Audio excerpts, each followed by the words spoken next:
Dear students, आज हम इस लेक्चर में बात करेंगे एक्सरसाइज 3.2 का जो फोर्थ पार्ट बचा हुआ था, फोर्थ पार्ट और फिफ्थ पार्ट जो बचा हुआ था उसके बारे में डिस्कस करना है। ये क्वेश्चन है कि the taxi charges in a city consist of fix charge together with a charge for the distance covered. For a distance of 10 km, the charge paid is 105 rupees, and for a journey of 15 km, the charge paid is 155.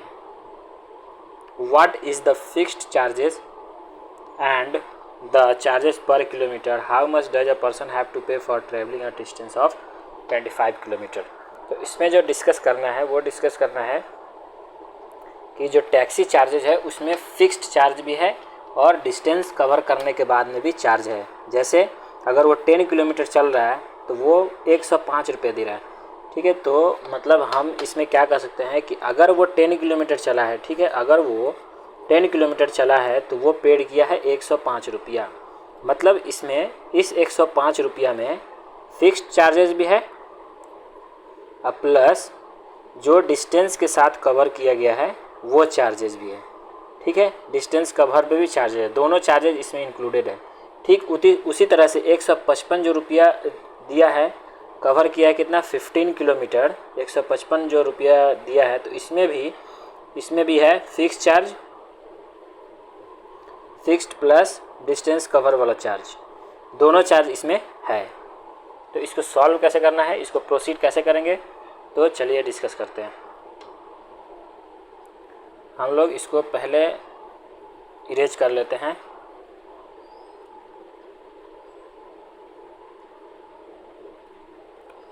इसमें क्या करना पड़ेगा, पहले एक fix charge मानना पड़ेगा और एक चार्ज मानना पड़ेगा कि पर किलोमीटर पे वो चल रहा है तो उसका चार्जेस है कुछ। तो यहाँ पे सबसे पहले लिखेंगे कि लेट, यहाँ पे लिखना पड़ेगा let fix charges is equal to rupees x. मीन्स एक्स रुपये चार्ज कर रहा है, फिक्स है कि इतना, अगर वो ऑटो पे बैठ गया तो इतना चार्ज तो लगेगा ही लगेगा। और उसके बाद यहाँ पर मानना पड़ेगा कि लेट, यहाँ पर मानना पड़ेगा लेट चार्जेस पर किलोमीटर डिस्टेंस कवर्ड। मतलब 1 किलोमीटर डिस्टेंस कवर करने में जितना चार्ज लग रहा है उसको हम मान रहे हैं कि ये रुपीज़ वाई है। तो अब इसमें क्या हो जाएगा, अब इसमें जो इक्वेशन बनेगा सबसे फर्स्ट में है कि 10 किलोमीटर चल रहा है तो 105 रुपये पे कर रहा है। तो हम इसको लिख सकते हैं क्या कि फ़िक्स चार्जेज, सबसे पहले वो फ़िक्स चार्जेज उसको देना पड़ेगा ऑटो पे बैठेगा तो, और उसको चलना है 10 किलोमीटर। तो 10 किलोमीटर चलना है तो उसको रुपया कितना देना पड़ेगा, 10 किलोमीटर 10 वाई, यानी 1 किलोमीटर जाने के लिए इसको वाई रुपया पेड करना पड़ रहा था। तो अब 10 किलोमीटर जाने के लिए 10 वाई रुपया पेड करना पड़ेगा, ठीक। तो इतना उसको लिख सकते हैं। अब इसके बाद में लिखेंगे कि टोटल पेड कितना किया, वो 105 रुपया। इसको मान लेंगे कि ये हो गया फर्स्ट इक्वेशन। ठीक उसी तरह से सेकंड इक्वेशन हम लिखेंगे कि x plus 15y is equal to 155 rupees. इसको मान लेंगे, ये सेकंड इक्वेशन हो जाएगा। अब इसको सॉल्व करना है बस।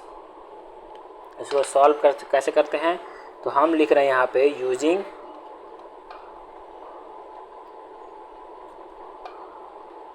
Substitution method.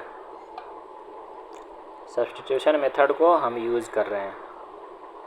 सब्स्टिट्यूशन मेथड में क्या है कि किसी भी हम x को या y को या किसी को भी हम इसमें से फर्स्ट इक्वेशन में से निकालेंगे तो वो सेकंड इक्वेशन में पुट करेंगे, और सेकंड इक्वेशन में से निकालेंगे तो फर्स्ट इक्वेशन में पुट करेंगे। तो हम क्या करते हैं कि फर्स्ट इक्वेशन में से x को हम निकाल लेते हैं। तो x इज इक्वल्स टू हो जाएगा फर्स्ट इक्वेशन से x is equal to 105 minus 10y। अब इसको हम पुट कर देते हैं, पुट इन इक्वेशन 2 में अब इसको पुट कर देना है। इक्वेशन 2 में पुट करेंगे तो यहाँ पर हो जाएगा 105 minus 10y plus 15y is equal to 155। अब इसको सॉल्व करना है बस। तो इस 105 को इस इक्वल टू के इस साइड लेके जाते हैं और इस दोनों को सॉल्व करते हैं यहीं पे। तो ये क्या हो जाएगा, ये हो जाएगा मतलब 5y is equal to 105 minus 105। 5y is equal to कितना हो जाएगा, ये 50 हो जाएगा ना, ये हो जाएगा 50। तो यहाँ से आ जाएगा y इज इक्वल टू 55, ये 50 होगा ना, यहाँ से ये 50 upon 5 is equal to 10 rupees. यानी अगर वो 1 किलोमीटर जा रहा है ऑटो से, 1 किलोमीटर अगर वो जा रहा है ऑटो से, तो उसको देना पड़ेगा 10 रुपया। ठीक, तो पर किलोमीटर वाला जो था वो यहाँ पे निकल चुका है। अब हमको निकालना है कि फ़िक्स चार्जेस कितना है। फ़िक्स चार्जेस कितना है, तो जो इक्वेशन हम बनाए थे, कोई भी इक्वेशन में इसको पुट कर देंगे तो हमारा x निकल जाएगा, और वही x जो था ना वो फ़िक्स चार्जेस था। तो हम क्या लिख सकते हैं यहाँ पे है कि x is equal to 105 minus 10y था। ठीक, तो 105 माइनस 10 इंटू 10, ये हो गया 105 minus 100 is equal to 5 rupees. यानी फ़िक्स चार्जेस क्या था, हो गया 5 रुपीज़ फ़िक्स चार्जेस हो गया। और जो पर किलोमीटर पे जो चार्जेस था वो था 10 रुपीज़ पर किलोमीटर, और ये फ़िक्स चार्जेस है वो 5 रुपीज़ फ़िक्स चार्जेस है।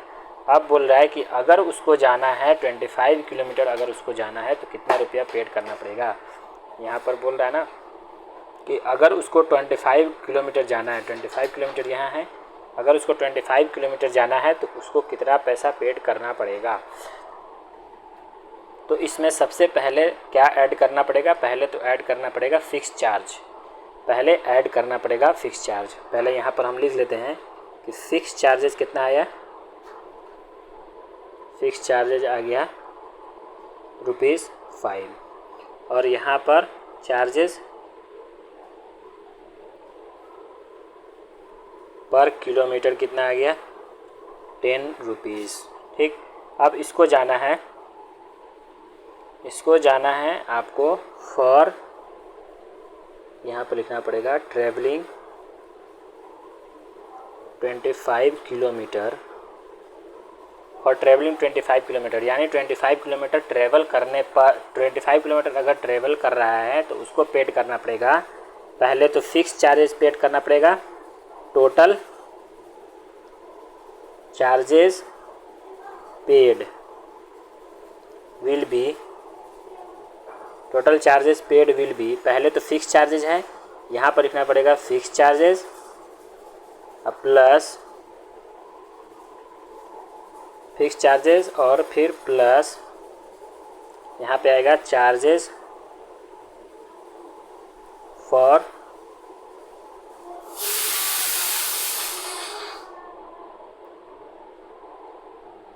For 25 kilometre. इसको यहाँ पे ऐड कर देते हैं। टोटल फ़िक्स चार्जेस कितना था, 5 रुपीज़ था, और प्लस 25 किलोमीटर इसको जाना है, और इसका चार्जेस है 10 रुपीज़। 1 किलोमीटर का 10 रुपीज़, तो 25 किलोमीटर का 25 इंटू 10, ये हो जाएगा 5 प्लस 250, यानी ये टोटल हो गया 255 रुपीज़। 255 रुपीज़ इसको टोटल पेड करना पड़ेगा। यहाँ पे लिख देंगे total charges to be paid. Total charges paid कितना करना पड़ेगा, इसको कितना करना पड़ेगा, तो यही इसका आंसर हो जाएगा। तो हम लोग अब मूव करते हैं नेक्स्ट क्वेश्चन की तरफ। ये क्वेश्चन आप लोगों को समझ में आया होगा, आप लोग नोट डाउन कर लीजिएगा, वीडियो को पॉज कर करके आप लोग नोट डाउन कर लीजिए। अब ये लास्ट क्वेश्चन है इसमें, इस चैप्टर का ये लास्ट क्वेश्चन है। तो इस question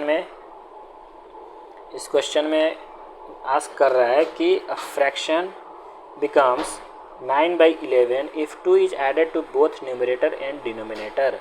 If 3 is added to both numerator and denominator, the fraction becomes 5/6. Find the fraction. तो सबसे पहले जानिए कि न्यूमरेटर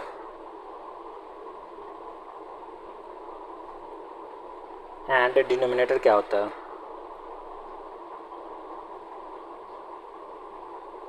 कोई भी फ्रैक्शन रहता है, x/y मान लेते एक फ्रैक्शन है, तो ये क्या हो जाएगा, ये हो जाएगा डिनोमिनेटर, ये हो जाएगा न्यूमरेटर, ये हो जाएगा डिनोमिनेटर। ठीक, तो सेम उसी तरह से हम क्या करेंगे, हम एक फ्रैक्शन मानेंगे। तो लेट, यहाँ पर है ना, let x/y be a fraction. एक फ्रैक्शन हम मान लिए, x/y को एक फ्रैक्शन मान लिए।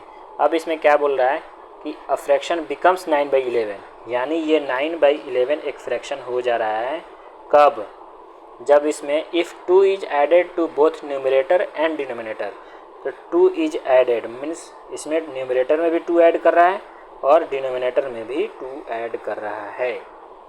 इसको करना है सॉल्व। इसको सॉल्व कर लेते हैं। पहले है ना, वो लिख लेते हैं, उसके बाद सॉल्व करेंगे इसको। फिर उसके बाद में है सेकंड में बोल रहा है कि if 3 is added to both numerator in denominator, यही फ्रैक्शन जो यहाँ पे फ्रैक्शन हम माने हुए हैं, यही फ्रैक्शन 5/6 हो जाता है अगर हम इसी फ्रैक्शन में 3 न्यूमरेटर में जोड़ दें और 3 डिनोमिनेटर में जोड़ दें, तो यही फ्रैक्शन हो जाता है 5/6। अब इस दोनों को सॉल्व करना है बस। हम क्या करते हैं, दोनों को एक साथ सॉल्व करते जाते हैं। तो ये हो गया, इसको ऐसे क्रॉस मल्टीप्लाई कीजिए, इसको ऐसे क्रॉस मल्टीप्लाई कीजिए, तो ये हो जाएगा 9y। ठीक है, तो ये हो जाएगा 9y + 2 is equal to 11x + 2। ये हो जाएगा 9y + 18 11x + 22। यहाँ पे हो गया 9y - 11x = 4। इसको मान लेते हैं इक्वेशन नंबर 1। उसी तरह से इसको सॉल्व कर लेते हैं। 5 × y + 3 is equal to 6 × x + 3। 5y + 15 is equal to 6x + 18। तो 5y - 6x is equal to 3। इसको मान लीजिए इक्वेशन नंबर 2। अब इस दोनों इक्वेशन को सॉल्व करना है। अभी तो फ़िलहाल सब्स्टिट्यूशन मेथड का चैप्टर चल रहा है, इसलिए सब्स्टिट्यूशन मेथड से ही इसको सॉल्व करना है। इसको सब्स्टिट्यूशन मेथड से ही इसको सॉल्व करना है। तो सब्स्टिट्यूशन मेथड का बहुत सारा क्वेश्चन कर लिए हैं, अब आप लोग इसको आराम से कर सकते हैं। तो यहाँ से क्या कर सकते हैं, इसमें से x निकाल लीजिए या y निकाल लीजिए। हम क्या करते हैं, इसमें से y निकालेंगे हम। 9y is equal to 4 + 11x, यहाँ से y निकालेंगे 4 + 11x / 9। अब इसको है ना, इस इक्वेशन में हम लोग पुट कर दे रहे हैं। इस इक्वेशन में हम पुट कर देंगे y को जब पुट करेंगे तो 5 × 4 + 11x / 9 - 6x is equal to 3। यहाँ पर हो जाएगा 5 × 20 + 55x / 9 - 6x is equal to 3। ठीक, अब इसको सॉल्व करते चलते हैं आगे। रहेगा 20 + 55x - 54x / 9 is equal to 3। तो इसको हम लोग कर सकते हैं 20 + x, ये हो जाएगा 55 - 54, x बचेगा और यहाँ पे हो जाएगा 27। यहाँ से x जब निकालेंगे तो 27 - 20 इज इक्वल टू 7।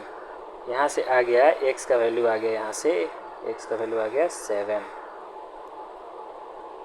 अब जब x का वैल्यू आ गया तो हम आराम से y का वैल्यू निकाल सकते हैं। y का वैल्यू कैसे निकाल सकते हैं, जो यहाँ से ये जो y आया है यहाँ पे इस y में अगर हम x का वैल्यू पुट कर देंगे तो निकल जाएगा। तो x का वैल्यू क्या आया है हमारा, x का वैल्यू आया है 7। हम इसको क्या करते हैं, इसी क्वेश्चन में पुट कर देते हैं। तो y is equal to 4 + 7 × 11 upon 9, ये जाएगा 4 + 77/9 इज इक्वल टू 81/9। 81/9 कितना होता है 9, यानी y का वैल्यू आ गया वो हो गया 9 और x का वैल्यू था 7 और y का वैल्यू आ गया है 9। तो ये था इस क्वेश्चन का ये सॉल्यूशन था। होप आप लोगों को ये समझ में आया होगा। अगर कहीं भी दिक्कत है तो आप लोग कमेंट कर सकते हैं। Thank you for watching the video.